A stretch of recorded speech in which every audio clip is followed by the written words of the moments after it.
Hey, you're listening to The Introverted Vegan. My name is Leslie McCurchie, and I hope to inspire you as you follow along in my journey. If you'd like to join the community and get behind the scenes, you can join me at theintrovertedvegan.com. Otherwise, I hope you subscribe. Welcome to episode 5. We're going to talk today about introverts and analysis paralysis. So, analysis paralysis is defined as the state of overanalyzing or overthinking a situation so that basically a decision or an action is just never taken. In effect, it kind of paralyzes the outcome is where those terms come from. So the first term that comes to mind when I think of analysis paralysis is procrastination. Putting off those decisions, waiting until the last minute. So I used to say that I put the pro in procrastination. I just thought this was a personality trait. I first realized that this was something that I did regularly, probably in high school.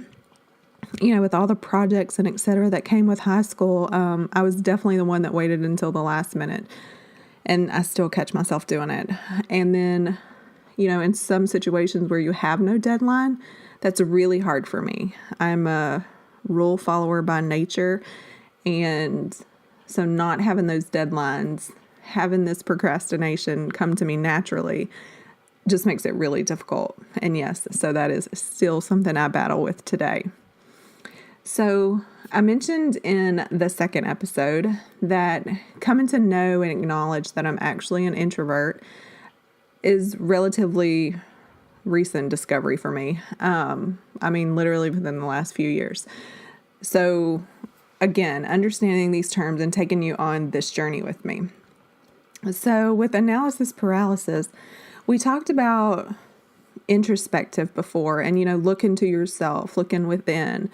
And of course that can lead to overthinking as well. You know, if you have any kind of limiting thoughts or self-doubt or fear of failure, you know, fill in the blank when we talk about some of those personal development things that are important to me.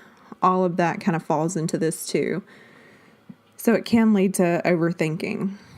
And I'm going to use recording this post or podcast, however you're catching it, as the example. So my plan with this podcast was to stay ahead of schedule.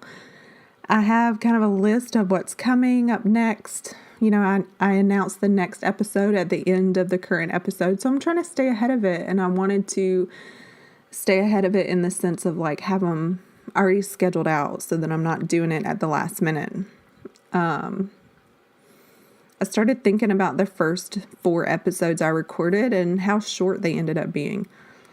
And then I doubted, like, are they supposed to be that short? Are they supposed to be some kind of specific length? Like, am I doing this wrong? So then I did some research about the frequency and standard length of podcast. And so that caused me to doubt what I'd shared with you already and had already published. But I can't take it back. It's already out there. So how do I move forward? And I decided on a weekly podcast right after I shared episode 4.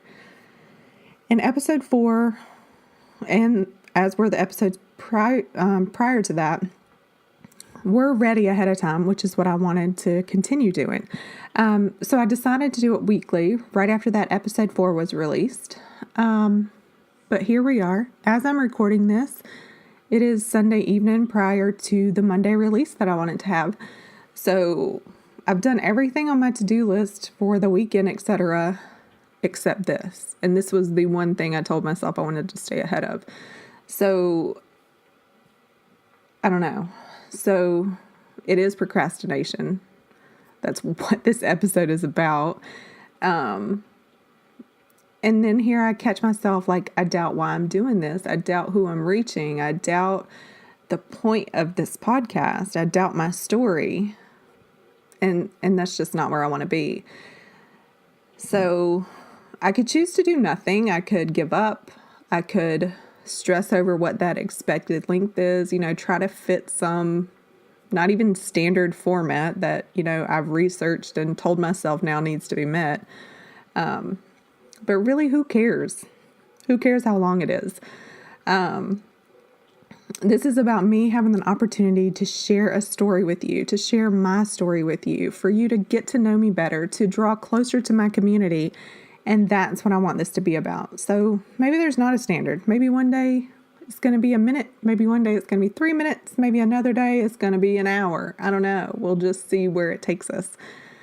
So that is one example of what analysis paralysis is. I always tell people to get out of your own way. And this is a prime example. One day, it is on my long list of things I want to talk to you about. We're going to talk about mirroring, because that is really what I'm saying when I say that out loud, is to remember to get out of my own way and out of my own head and to just do it. I love to learn, and then getting these things that I enjoy learning out of my head to share with you and to share my journey is why we're here. And so this is just as much for me as it is for you. But I do hope that by sharing my journey, this is inspiring to you. And I want to hear about your journey as well.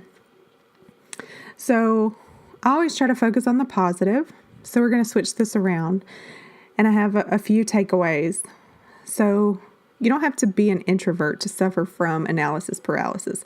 Whether you like to over-research, overthink, doubt yourself, fear of failure, etc., whatever freezes you to where you doubt what you want to do, even though you know at the core of who you are that you should be doing it. So if you suffer from analysis paralysis, here's what I want you to do. Number one, I want you to be aware.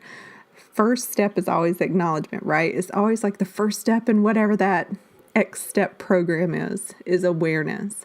So becoming aware that that's what's happening. Then I want you to set a deadline, especially if you're like me and you suffer from procrastination. You might have to set multiple deadlines so that you even get maybe pieces done in a timely manner. But go ahead and set that deadline because maybe you need that. And then don't expect perfection. And the last thing I want you to do is to literally stop thinking about it and just do it. Again, we want progress, not perfection, right? You just have to do it. So if the reason that you're stopping, or if you think you may fail, you're definitely going to fail if you do nothing. So take a step and do something. So coming up next on episode 6, we're going to talk about introverts and public speaking. I do appreciate you listening. Keep in mind our show sponsor, Mind Toy Box. You can find them at mindtoybox.com.